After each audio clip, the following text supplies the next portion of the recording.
નમસ્કાર, આપની સાથે હું દેવાંશી અને સ્ક્રીન પર તમને ક્ષત્રિય આગેવાન રાજ શેખાવત દેખાઈ રહ્યા છે.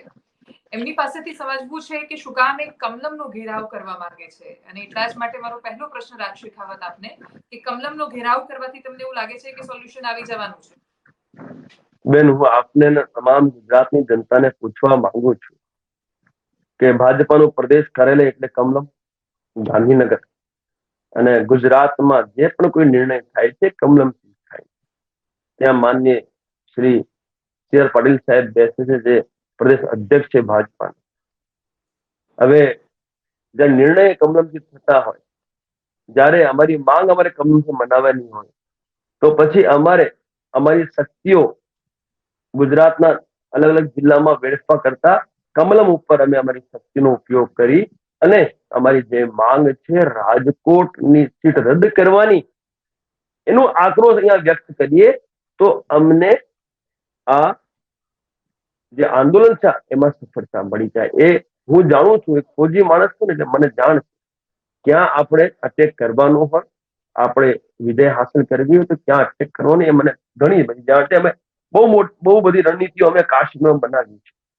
અમે કાશ્મીરમાં રહ્યા છીએ, ફોજમાં રહ્યા છીએ, ઘણી બધી અમે રણનીતિઓ બનાવી છે ને એ રણનીતિઓનો જ હું અહીંયા ઉપયોગ કરી છું. સમાજમાં ભયંકર આક્રોશ છે બેન, અને જો સમાજને હું અહીંયા ભેગો કરીને એમનું શક્તિનું પ્રદર્શન કરીશ તો મને પૂર્ણ વિશ્વાસ છે કે જે આ અમારી માંગ છે એ માંગ સંતોષ દેશે.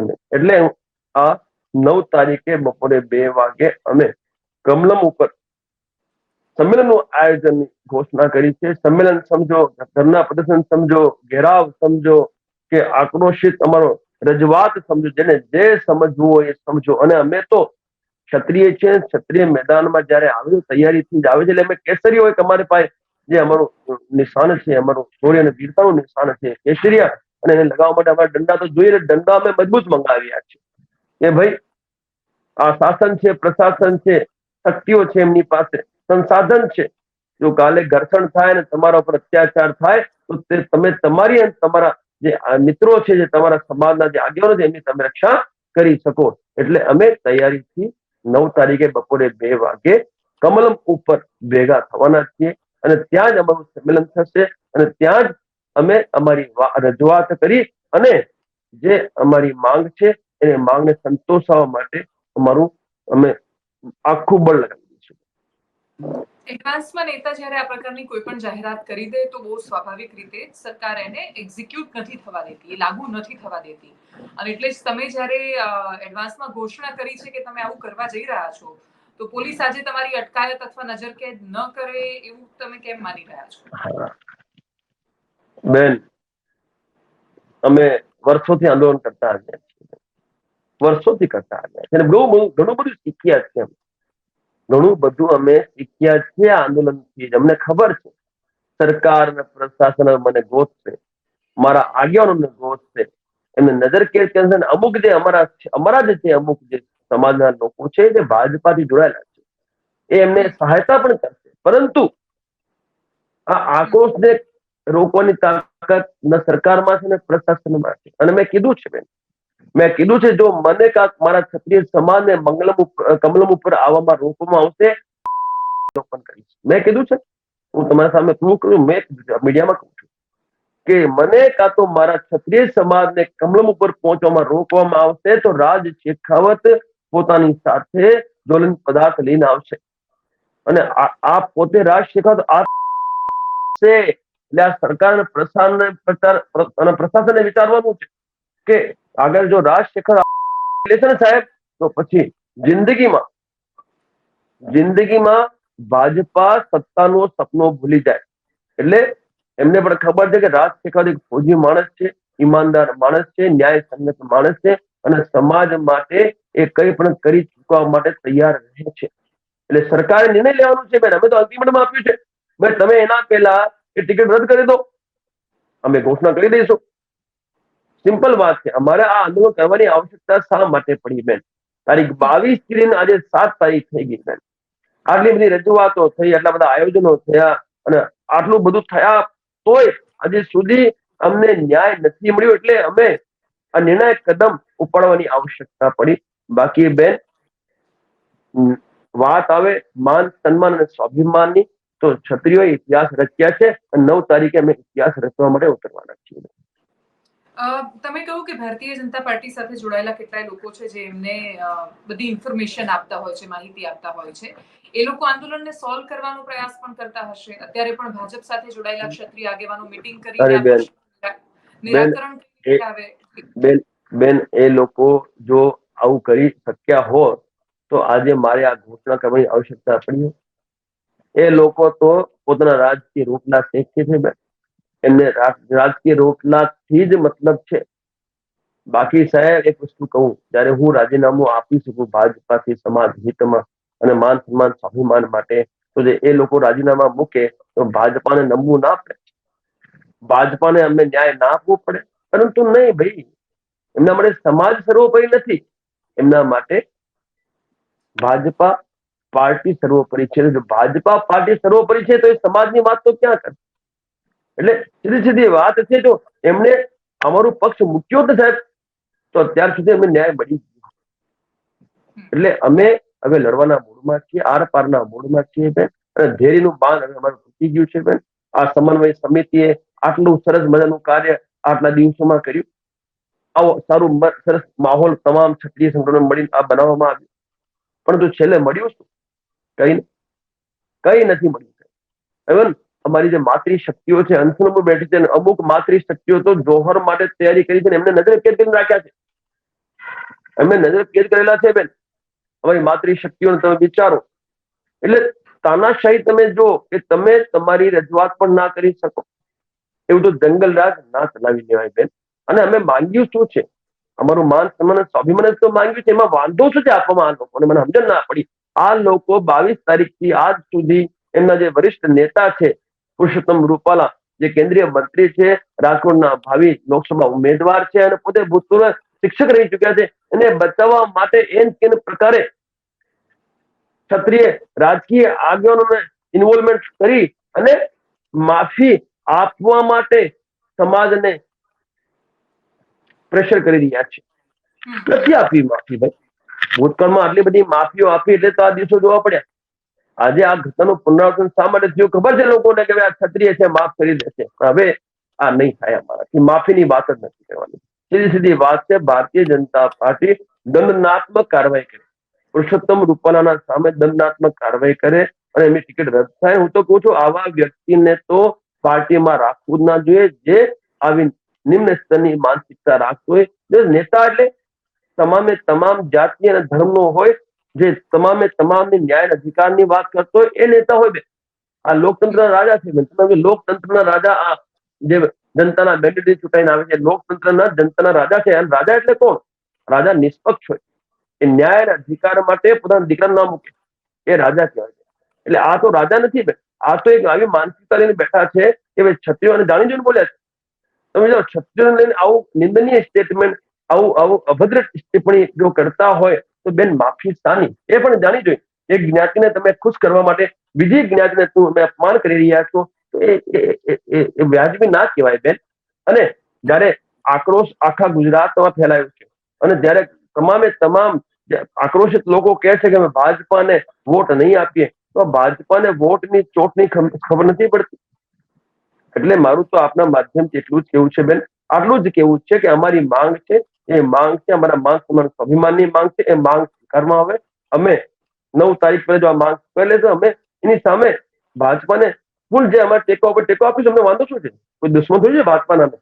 પરંતુ જ્યાં માન સન્માન સ્વાભિમાનને કોઈ સાંભળતું નથી ત્યારે મેદાન અટવું જ પડે.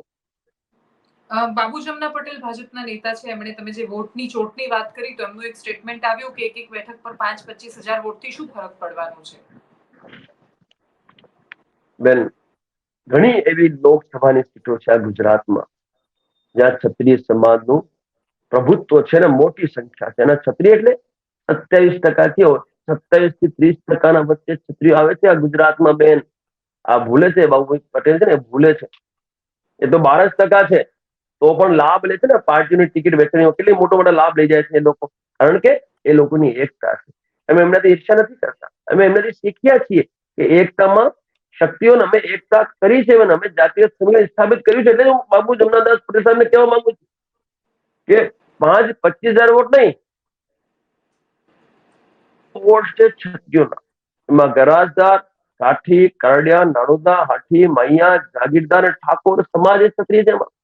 તમામ મળવા જઈએ ને, તમામ અમે સાથે લઈએ તો અમારા 27-30 અમે તમામ રોટી વ્યવહારનું કામ અમે રેડિયો વ્યવહાર શરૂ કર્યા છે. અમારું જાતિગત સમય અમે સ્થાપિત કર્યું. એટલે અમારી સંખ્યા બહુ છે. અને આ ગુજરાતના 26 માંથી 8 થી 10 એવી લોકસભા છે જ્યાં અમે નિર્ણાયક છીએ, જ્યાં અમે પ્રભુત્વ ધરાવીએ છીએ. તો જો આવું જ એમનું માનસિકતા હોય તો આ વખતે ક્ષત્રિયો એમને ચમત્કાર 1,00,000% બતાવી દેશે. ઓકે, તમે સંગઠનની અને એકતાની વાત કરી એટલે મારો પ્રશ્ન છે કે 90 થી 92 જેટલી સંસ્થાઓ છે.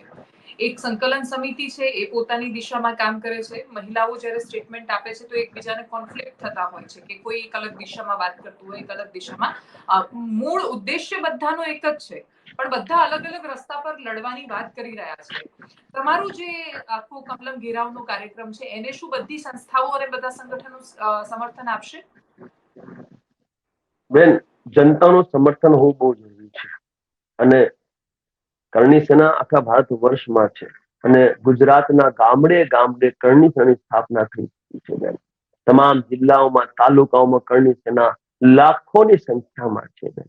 એટલે જનતા જનાર્દન છે બેન. અને સંગઠનના જે છે ને, સંગઠનના જે આગેવાનો, એ આગેવાનોનું એક સમન્વય સમિતિ બનેલું છે. એ સમન્વય સમિતિ જે કાર્ય કરે છે એ સંગઠનનું એક સમન્વય સમિતિનું એક સંગઠન છે. અને એ વર્ષોથી કામ કરી રહ્યું છે સમાજના હિતમાં. અને અત્યારે પણ સમન્વય સમિતિ એ પોતાના તમામ એફર્ટ્સ કર્યા છે. અને અમે એમાં ક્યારે વચ્ચે નહોતા આવ્યા વચ્ચે. આપણે કોઈ ક્યારે પણ મારા સ્ટેટમેન્ટ સાંભળ્યું કે હું કમલમ ઘેરવાનો નથી આવ્યો. પણ હવે જ્યારે તમામ એમને એફર્ટ કરી લીધા અને છેવટે એ પણ થાકી ગયા છે બેન. આજે નિર્ણય આવ્યો નથી. 22 તારીખથી આજે 7 તારીખ થઈ ગઈ. સમન્વય સમિતિના જે તમામ પદાધિકારીઓ છે પોતાના આયોજનો આટલા દિવસોમાં કરતા આવ્યા. એમને 100 સલામ છે. એમનાથી મારો કોઈ કન્ફ્લિક્ટ નથી કે અમારો કોઈ વિરોધાભાસ છે. પરંતુ જે જનતાનો આક્રોશ છે એ હું જાણું છું. સંખ્યા અમારી ઘરે ઘણી બધી છે. આખા ગુજરાતમાં, આખા ભારત વર્ષમાં આજે આખા ભારત વર્ષમાં અમે કરી દીધી છે. આ જે ગુજરાતમાં જે અન્યાય છે ને, આખા ભારત વર્ષમાં 22 રાજ્યમાં કરણી લઈને બેઠા છીએ અમે. એટલે એક વાત ક્લિયર છે કે જનતા જનાર્દન છે. અને મારી જે અપીલ છે એ અપીલ જનતાને 1,00,000% સ્વીકારી છે. તો જ રાજ શેખાવતે અપીલ કરી હોય. અને મેં જનતાને ચર્ચા કરીને જ આ નિર્ણય લીધો છે. હું વ્યક્તિ નિર્ણય નથી, આ તો સમાજનો નિર્ણય છે. સમાજની લડત છે. અને સમાજ માટે રાજ શેખાવત લીડ લઈ રહ્યો છે. એ પણ ગરમ દળની લીડ છે બેન. આ ગરમ દળ છે. સમન્વય સમિતિનું જે કાર્ય છે એ નરમ દળના તરીકે કરી રહ્યા છે. સારું કરી રહ્યા છે. એમની એ કૂટનીતિનો ભાગ છે બેન. એ એમનું મંત્રણા ચાલે સારી વાત છે. પરંતુ બેન, સાથે સાથે ગરમ દળ જે છે એમની પણ ભૂમિકા અતિ આવશ્યક હોય છે. એટલે આ કરણી સેના એટલે તમામ જાણે છે કે કરણી સેના એટલે આર પારની વાત કરનારી સેના. એટલે છેવટે અમારે આ ડગલું ભરવું પડ્યું. નિર્ણય લડત માટે અમારે કમલમ ઘેરવાની વાત કરવી પડી. અમે 9 તારીખે બપોરે 2 વાગે 1,00,000% કમલમે પહોંચીશું. અને તમને કીધું ને, રાજ શેખાવ તો ચોટીલાએ ગયો હતો બેન. ત્યાં મને ધરપકડ માટે મારી આગળ પાછળ પોલીસ ફરી હતી. પણ હું આવ્યો ને હાથમાં, અહીંયા એમના હાથમાં નહીં આવું. તમે ચિંતા ના કરો. અને જો હું હાથમાં આવી પણ ગયો તો મેં કીધું ને બેન, જો પ્રશાસન અને સરકાર મને નજર કેદ કરે કે મને પકડવાની કોશિશ કરે ને, તો એની જિમ્મેવારી જે વ્યવસ્થા બગડે એની જિમ્મેવારી સરકાર પ્રશાસન. એટલે મારી સીધી વાત કરી છે.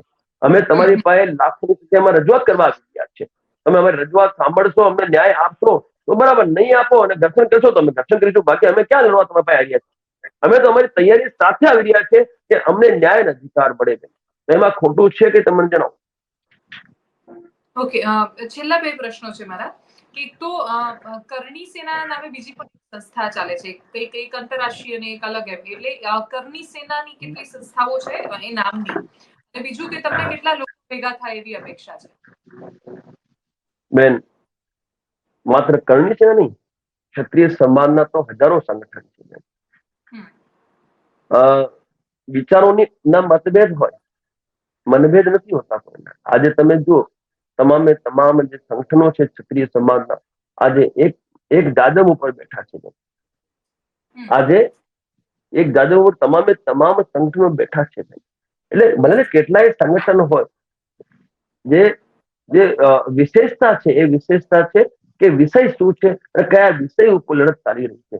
જયારે પણ આવો કોઈ વિષય આવે છે એ વિષય ઉપર તમામે તમામ ક્ષત્રિય સંગઠનો એક જાજમ ઉપર બેસી અને સમાજને ન્યાય અધિકારની વાત કરે છે. એટલે હું સમન્વય સમિતિને સાથે છું અને સમન્વય સમિતિ અને અમે સૌ બધા એક જ છીએ. એ એમના રીતે કામ કરી રહ્યા છે, અમે અમારી રીતે કામ કરી રહ્યા છે.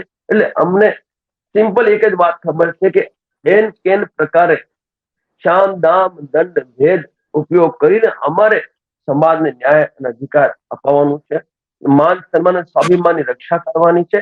એટલે અમે મેદાને ઉતર્યા છીએ. અને કેટલા લોકો તમને અપેક્ષા છે કે તમારા કમલમ ગીરવના કાર્યક્રમમાં સાથ આપશે, તમને હાજર રહેશે? બેન, લાખોની સંખ્યાની વાત કરું છું બેન. લાખોની સંખ્યામાં ક્ષત્રિયો ત્યાં ભેગા થશે બેન. કરણી સેના તો છે જ ત્યાં, પરંતુ આ તો આક્રોશ એને ગામડે ગામડે આક્રોશ છે. એટલે ગામડેથી લોકો ઘરથી બહાર નીકળશે અને ક્ષત્રિય કરણી સેના તો છે જ, પણ એની સાથે સાથે તમામ ક્ષત્રિય જે સંગઠનો છે જે આક્રોશિત છે અને જે જાણે છે કે આ ડગલું જે છે એ નિર્ણાયક ડગલું છે, એ 1,00,000% ત્યાં ઉપસ્થિતિ આપવાના છે બેન. અને મેં કીધું ને બેન કે મને તો મારા ક્ષત્રિય સમાજને રોકવાનું કોશિશ કરી સરકાર કે પ્રશાસન દ્વારા, તો હું કરી લઈશ. સિમ્પલ વાત છે. કારણ કે આ દેશના નાગરિક અમે છીએ અને અમને રજૂઆત કરવાનું અમારી સત્તા છે. અમને એની એક લોકતાંત્રિક અમને અધિકાર મળ્યો છે. એટલે રોકવાનો અધિકાર આ લોકો નથી. અમે રજૂઆત કરવા આવી રહ્યા છે, તમે અમે રજૂઆત સાંભળો, અમે ન્યાય આપો. સીધી વાત છે અમારી. તમે ઘર્ષણ કરશો તો અમે ઘર્ષણ કરવું પડશે. બાકી અમારે ઘર્ષણ ક્યાં કરવું છે? કેસરિયા અને મજબૂત દંડો એટલે શા માટે? રક્ષા તો કરવી પડે કે હા, સરકાર, સત્તા, પ્રશાસન સાધન સંસાધન લઈને બેઠા હોય અને અમારા છોકરાઓ પર લાઠીચાર્જ કરે તો અમારે માથે લેવાનું? સંવિધાનમાં લખ્યું છે બેન કે તમે કોઈને મારી શકો? સંવિધાનમાં કોઈએ નથી લખ્યું કે તમે મારામારી કરી શકો. તો તમે મારશો તો અમને રક્ષણનું તો સંવિધાને પાવર આપ્યું છે ને. અમારું રક્ષણ તો અમારી માતૃશક્તિઓ પણ આવવાની છે. અમારા યુવાઓ આવે, અમારા વડીલો આવે તો એમને મારવા થોડી દઈએ અમે કોઈને. અને રહ્યું કાનૂની વ્યવસ્થા, એ સરકાર અને પ્રશાસનની જિમ્મેવારી છે. અમારી માંગ છે, એ માંગ તમે માની લો તો અમારે આવશ્યકતા નથી ત્યાં આંદોલન કરવાની કે સંમેલન કરવાની. નહીં માનો તમે 1,00,000% કરી. Okay, thank you so much Rajshree Khava, તમારી સાથે જોડાવા બદલ.